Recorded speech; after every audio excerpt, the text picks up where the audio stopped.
Nearby Technical Wizard here, and as you can see, this is my Gateway E4200 from my elementary school, one of my most loved computers, and it's all fixed now in my room. It has the matching Gateway keyboard, which I got new 3 years ago, a compact mouse, and as you can see, this unit still works perfectly fine.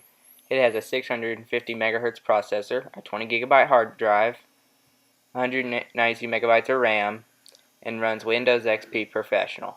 But today, in this video, I'm going to be telling the full story of my Gateway E4200, how it originally was at Cherokee Elementary School, and now fell into my possession. On July 11th, 2002, Cherokee Elementary School and GES bought a bunch of Gateway E4200 computers and installed Windows XP on them. They were used up until 2008 when they got Pentium 4 Dells with Windows XP as well. I remember this one shown in the picture was in my first grade classroom when I started first grade in 2009. My particular Gateway E4200, which was named CESF Lab 4, was taken to GES sometime in 2007 and used there as GES MC1 and GES MC14. and used by one of the teachers that I know there too.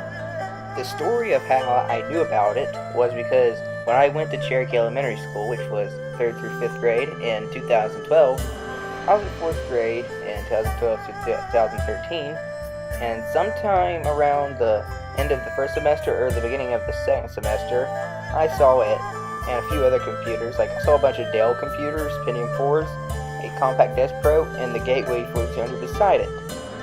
I go up and ask the tech teacher, what are you going to do with all these? She said, you're probably going to sell them all on govdeals.com, which they never sold the Desk Pro or the E4200, and ended up taking it to the junkyard where it rested for a while.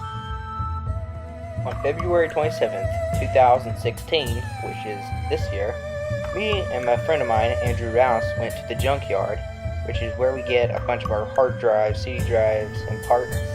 And we happened to see this particular computer sitting on the ground, and we didn't even know it was from Cherokee at the time. We just knew it was a Gateway 4200 that had seen better days. Now, when we went there, we wanted that hard drive inside of it, which was the Quantum Fireball LM Plus.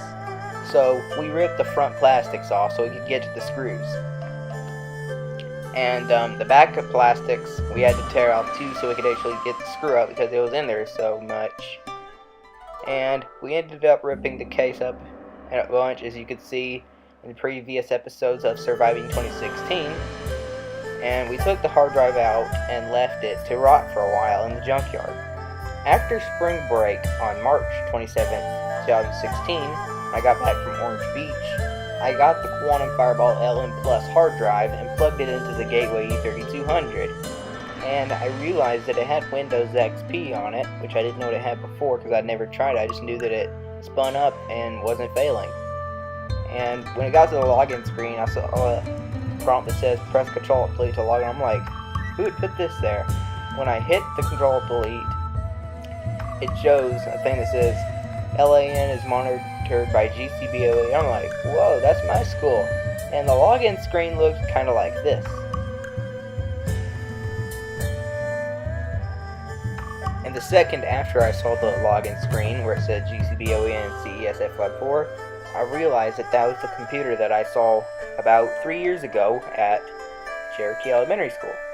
So, right after that, I immediately go back to the junkyard a few days later, I think on April 11th, 2016, and round up all the parts for the E4200 and take it back to my house and let all the plastics dry out and everything and wash the motherboard.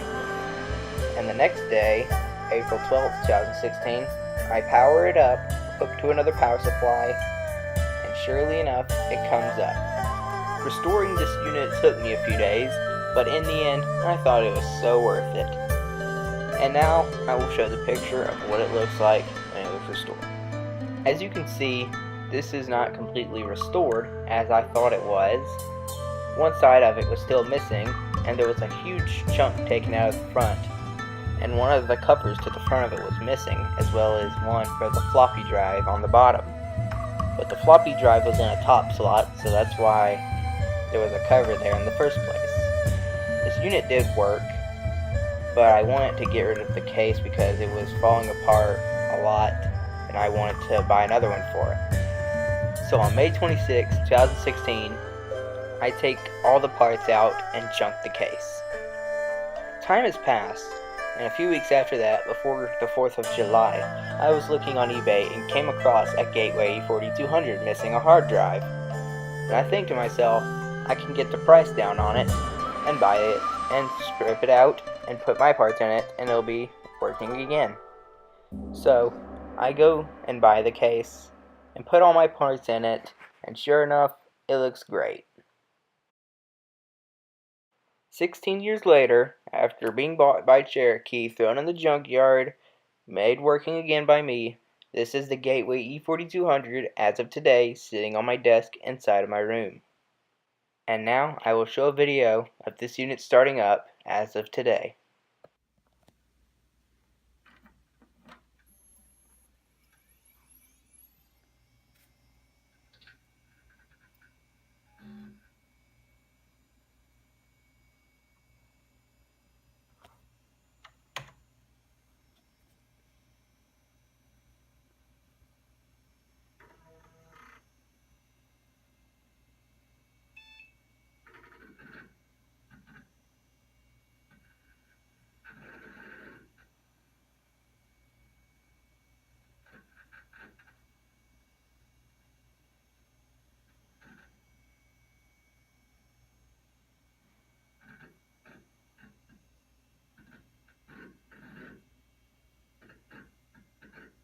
Well guys, there you have the full story of the Gateway E4200. Thanks for watching.